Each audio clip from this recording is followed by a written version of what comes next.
हम ये भी पूछना चाह रहे हैं कि काउंटिंग इतनी स्लो क्यों है, इतनी डिले क्यों हो रही है काउंटिंग में। अभी तक तो कई राउंड्स काउंट हो जाने चाहिए, लेकिन हम देख रहे हैं कि कई सीटों में सिर्फ 1 या 2 राउंड्स गिने गए हैं। क्या बंगाल में वाकई बीजेपी की जीत हो गई है या अब भी कुछ बचा है? और जब इस खेल को समझने की कोशिश करेंगे तो आपको चुनाव आयोग का एक बड़ा खेल दिखेगा, क्योंकि जिस तरह से वोटों की गिनती हो रही है वो ये बता रहा है कि आंकड़ों को छुपाने या फिर टालने की कोशिश हो रही है, क्योंकि अब भी 100 से ज्यादा सीटें हैं जहां 5 राउंड की गिनती पूरी नहीं हुई है। 50 सीटें ऐसी है जिसमें बीजेपी को 5000 या उससे कम की बढ़त है। और सबसे दिलचस्प बात यह है कि बंगाल में 2 बजे तक केवल 20% मतों की गिनती हुई है। तो क्या है पूरा मामला, बताएंगे आपको इस वीडियो में, तो वीडियो को अंत तक जरूर देखिए। नमस्कार, आदाब, आप देख रहे हैं खबर अड्डा और मैं हूं आपके साथ अंजर आफाक। क्या बंगाल में बीजेपी का जादू चल गया है या फिर चुनाव आयोग का खेल नतीजों में नजर आने लगा है? क्योंकि टीवी पर जो नतीजे आपको दिखाए जा रहे हैं वो असली सच नहीं है। गोदी मीडिया के चैनलों में बीजेपी को 190 से ज्यादा सीटें दी जा रही है और टीएमसी को 100 सीटों के अंदर समेटा जा रहा है, लेकिन हकीकत इससे कोसों दूर है, क्योंकि वोटों की गिनती काफी धीरे हो रही है। और यही वजह है कि ममता बनर्जी को वीडियो जारी करके अपने कार्यकर्ताओं को संदेश देना पड़ रहा है कि अभी इंतजार कीजिए, क्योंकि 1 बजे तक केवल 13% वोटों की गिनती हुई है। अब भी 87% वोटों की गिनती बाकी है, क्योंकि दूसरे राज्यों में ऐसा होता है कि 2 बजे तक 70 से 80% वोटों की गिनती पूरी हो जाती थी, लेकिन बंगाल में चुनाव आयोग ने ऐसा खेल किया है, ऐसे वोटों की काउंटिंग को स्लो कर दिया है कि वहां 2 बजे तक केवल 20% या 20% के आसपास, 20-22% के आसपास ही वोटों की गिनती पूरी हो पाई है। आपको पता होगा कि बंगाल में इस बार 6 करोड़ 90 लाख से ज्यादा वोटर थे और इसमें करीब 92-93% लोगों ने वोटिंग की, जो करीब 6 करोड़ 10 लाख के आसपास लोगों ने वोट डाला। लेकिन 2 बजे तक केवल 2 करोड़ वोटों की गिनती हुई है, जिसमें बीजेपी को 96 लाख जबकि ममता बनर्जी को 88 लाख से ज्यादा वोट मिला। दोनों के बीच सिर्फ 8 लाख वोटों का फासला है। और सबसे दिलचस्प बात यह है कि अब भी 4 करोड़ वोटों की गिनती बाकी है। तो आप समझ सकते हैं कि कैसे वोटों की गिनती को टाला जा रहा है,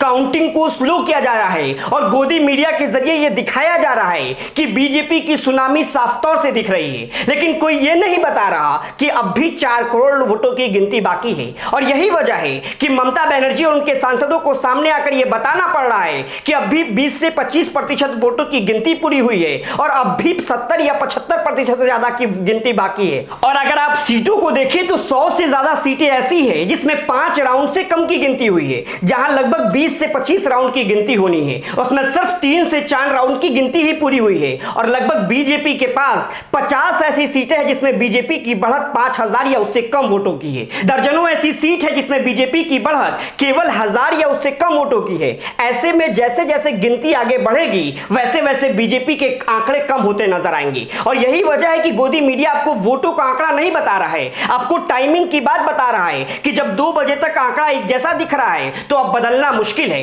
लेकिन हकीकत यह है कि अब तक 25% वोटों की गिनती पूरी हुई है। इस पूरे मामले पर टीएमसी की राज्यसभा सांसद सागरिका घोष ने बयान जारी करते हुए जो कहा है उसे आपको सुनना चाहिए। एक नया अपडेट है आप लोगों के लिए जो मैं शेयर कर रही हूं। बंगाल विधानसभा चुनाव में अभी इस वक्त 100 सीट हैं जिनके ट्रेंड्स अभी तक चुनाव आयोग ने अपलोड नहीं किया है। 100 सीटों के क्या ट्रेंड है ये चुनाव आयोग अभी तक अपलोड नहीं किए हैं। हम ये भी पूछना चाह रहे हैं कि काउंटिंग इतनी स्लो क्यों है, इतनी डिले क्यों हो रही है काउंटिंग में। अभी तक तो कई राउंड्स काउंट हो जाने चाहिए, लेकिन हम देख रहे हैं कि कई सीटों में सिर्फ 1 या 2 राउंड्स गिने गए हैं। पर हम ये कहना चाहते हैं कि हमारे वर्कर्स, हमारे जो पार्टी वर्कर्स हैं, ये हौसला से भरे हुए हैं और वो वहां से हिलेंगे नहीं जब तक हर एक वोट को गिना गया है। हमारे पार्टी वर्कर्स हिलेंगे नहीं जब तक हर एक वोट को गिना गया है।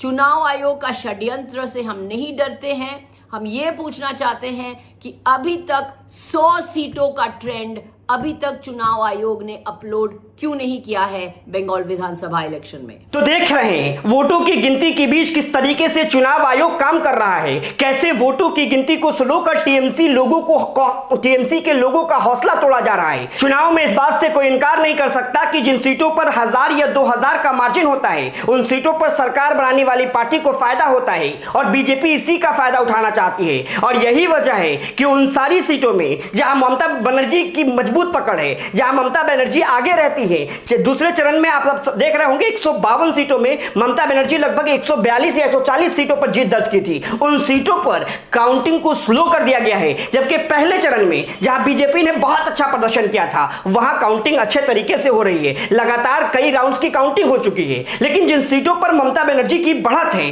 जिन सीटों पर ममता बनर्जी की पकड़ है, वहां सिर्फ 2 से 4 राउंड की काउंटिंग हुई है। अब भी लगभग 15 राउंड की काउंटिंग बाकी है। और ऐसे में यह बात आपको मीडिया नहीं बता रही है कि जब 2 करोड़ वोटों की काउंटिंग हुई है, अब भी 4 करोड़ वोटों की काउंटिंग होनी बाकी है, तो उससे पहले यह कैसे तय हो गया कि बंगाल के दिल में क्या है, बंगाल की जनता क्या चाहती है। इसका फैसला तो शाम 6, 6:30 या हो सकता है रात तक हो जाए, क्योंकि रात के अंधेरे में जिस तरीके से हमने देखा था कि कई जगह के चुनावों में जिस तरीके से फैसले होते हैं, बिहार में जब 2020 का विधानसभा चुनाव हो रहा था उसमें कैसे 12 या 13 सीटों से बीजेपी को लीड मिली थी और उसमें कई सीटें ऐसी थी जो बीजेपी ने 300, 400 और 700 की अंतर से जीत दर्ज की थी। और बाद में चुनाव आयोग के सामने अपनी शिकायत तेजस्वी यादव ने दर्ज कराया था। चुनाव आयोग को लेकर के कोर्ट का दरवाजा खटखटाया था, लेकिन 5 सालों तक कोर्ट में कोई कार्रवाई नहीं हुई। ऐसे में बीजेपी इस और चुनाव आयोग की मदद से इस चुनाव की काउंटिंग को भी शाम तक ले जाना चाहती है, जहां टीएमसी के